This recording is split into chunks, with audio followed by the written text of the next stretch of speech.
There are a variety of different scrolls, signs, tablets, papers, and other documents that can be found throughout Tyria. They serve to offer a little bit of story, add some flavor to the world, or are incredibly important lore pieces. And today, I want to go over my top 10 personal favorite documents across all of Guild Wars 2, so let's get started. In the number 10 spot is the White Mantle Scroll. This is a massive backpack item that was introduced to the game in Living World Season 3, Episode 4, The Head of the Snake.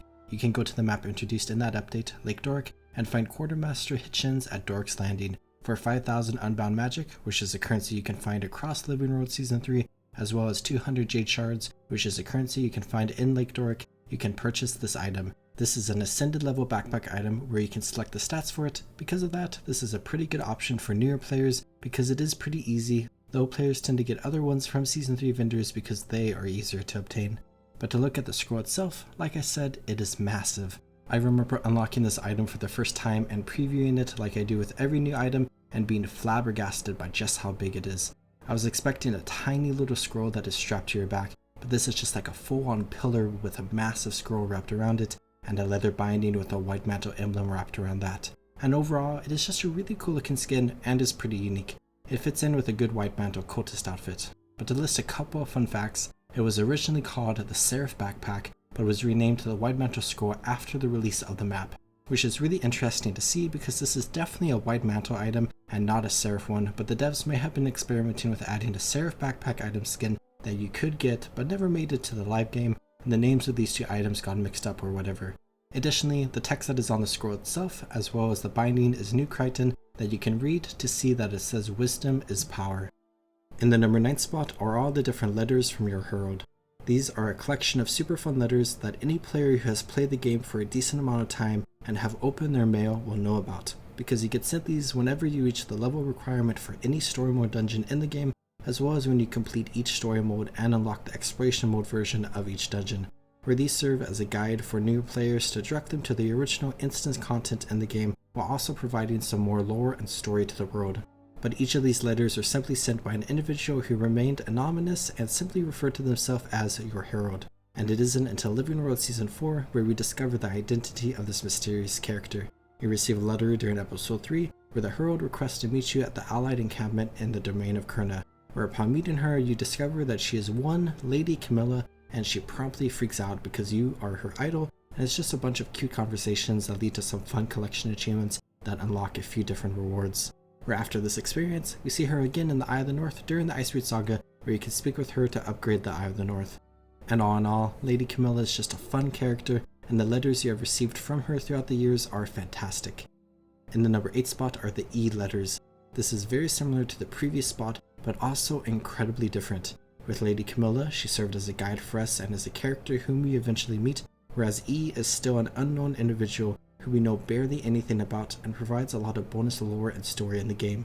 E was behind the scenes during the personal story and is someone who cares deeply about Crichton interests, but he is revealed to us during Living World Season 1, and he provided us and some of our newfound friends with a variety of information in the form of letters. This continues with Living World Season 2 and Season 3 as we continue to receive a variety of letters, but a very interesting part of Season 3 is how during the Head of the Snake release we find these letters scattered around the map, where this serves as a piece of content where players must complete a scavenger hunt, but also provides us with a bit more story.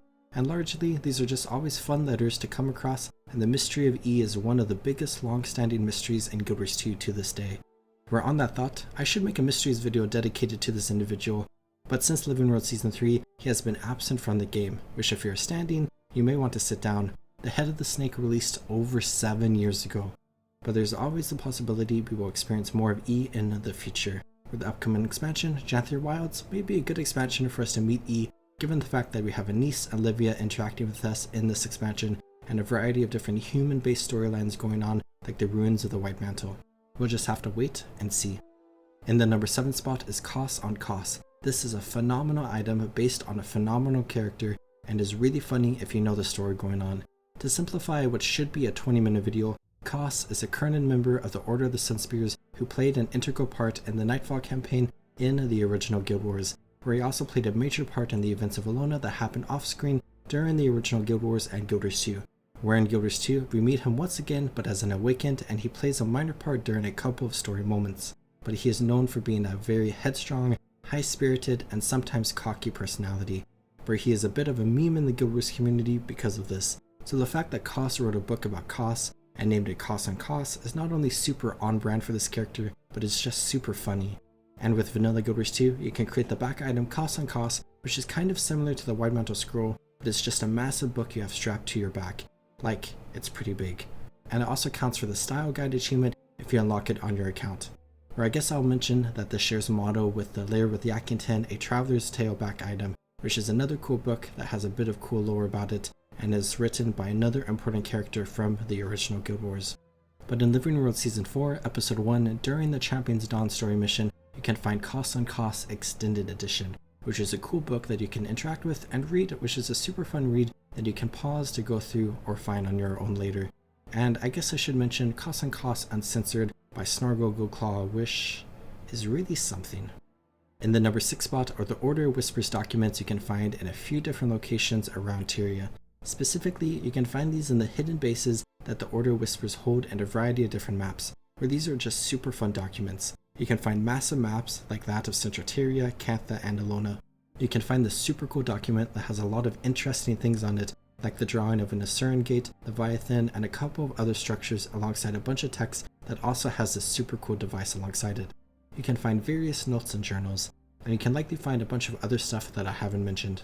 And I think largely all these documents are super cool. They add a ton of flavor to the world and also to the Order of Whispers. You would expect a massive spy organization to have a lot of intelligence about a wide variety of different things, and it is always fun to stop for a moment and look at all these documents and take in their details. But one additional thing I want to mention is the printing machine you can find at the Order of Whispers base in Snowdrift Haven. This is a super cool piece of machinery that I love a lot, and you can see that this is mass producing a cool looking document.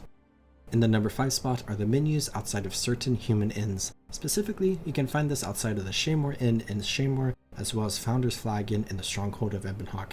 Where the idea going on here is pretty simple. It's a menu for what the inn is serving.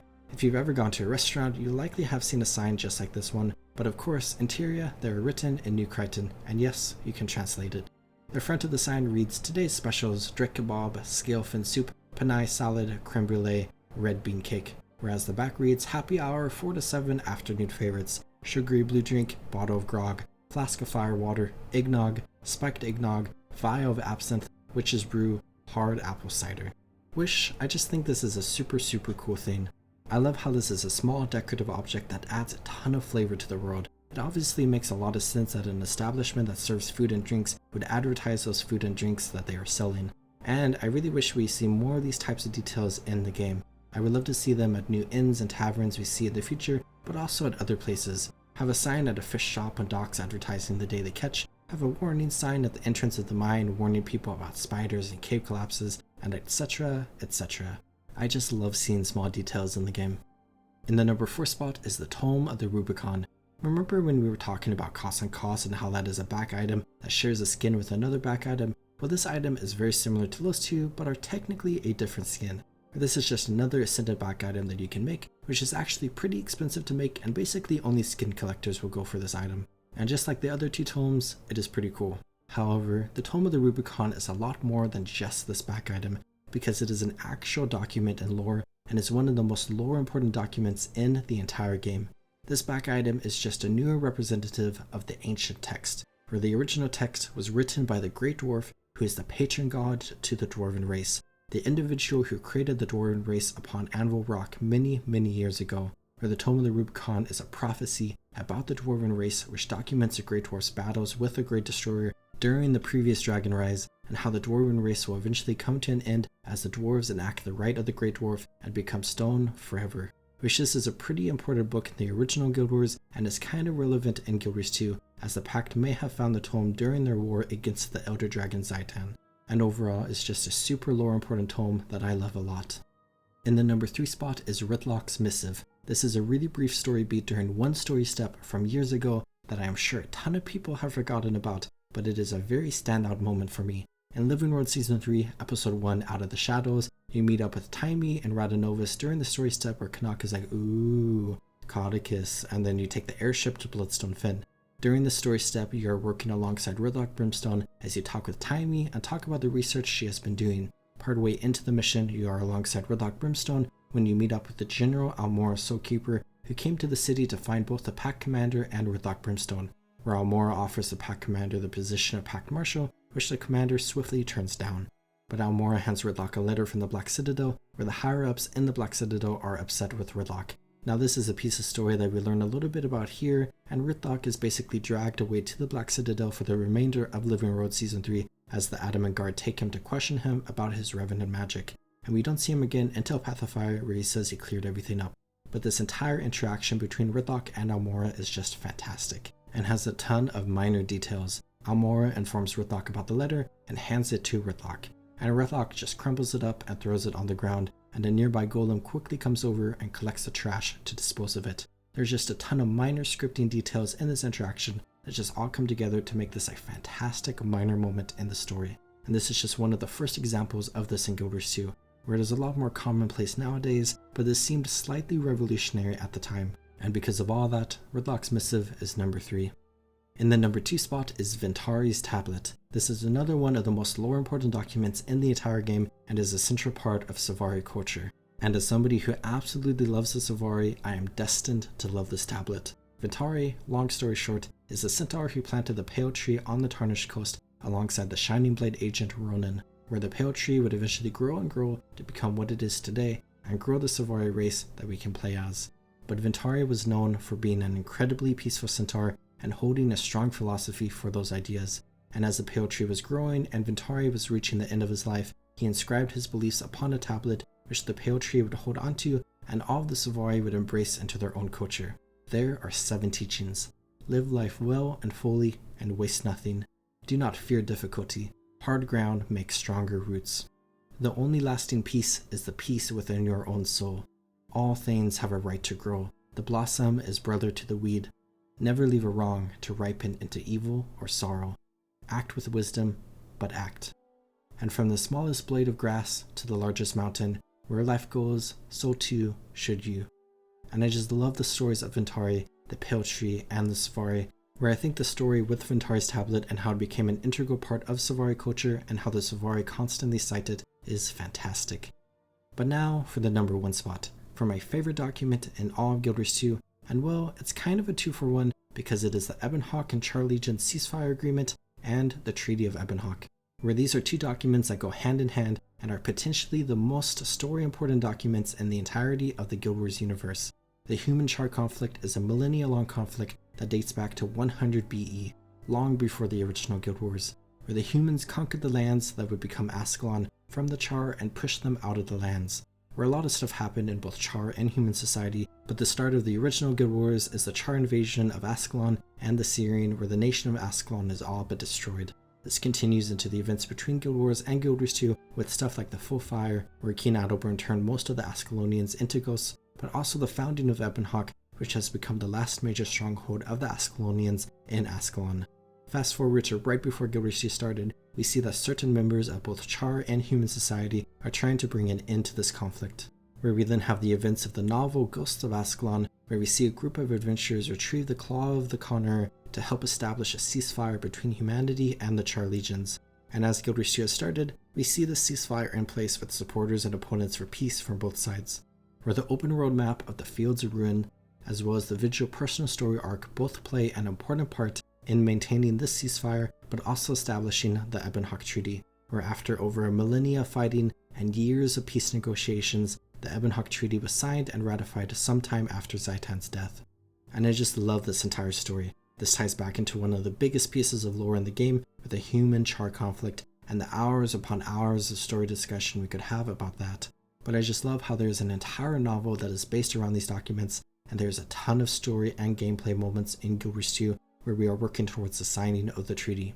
Plus, I feel like a certain vibe is hit with how we have all these peace negotiations, supporters of peace, fascist extremists, and everything else that goes into making the story what it is. And because of all that, the ceasefire and the Ebonhawke Treaty are my favorite documents in all of Guild Wars 2.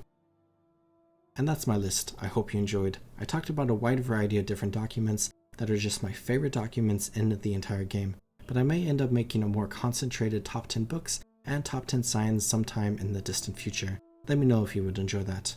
And if you enjoyed this, consider watching last week's top 10 skyboxes, or watch a slightly older video with top 10 lily pads in Guild Reach 2. I hope you all are taking good care of yourselves. Have a good one, everyone.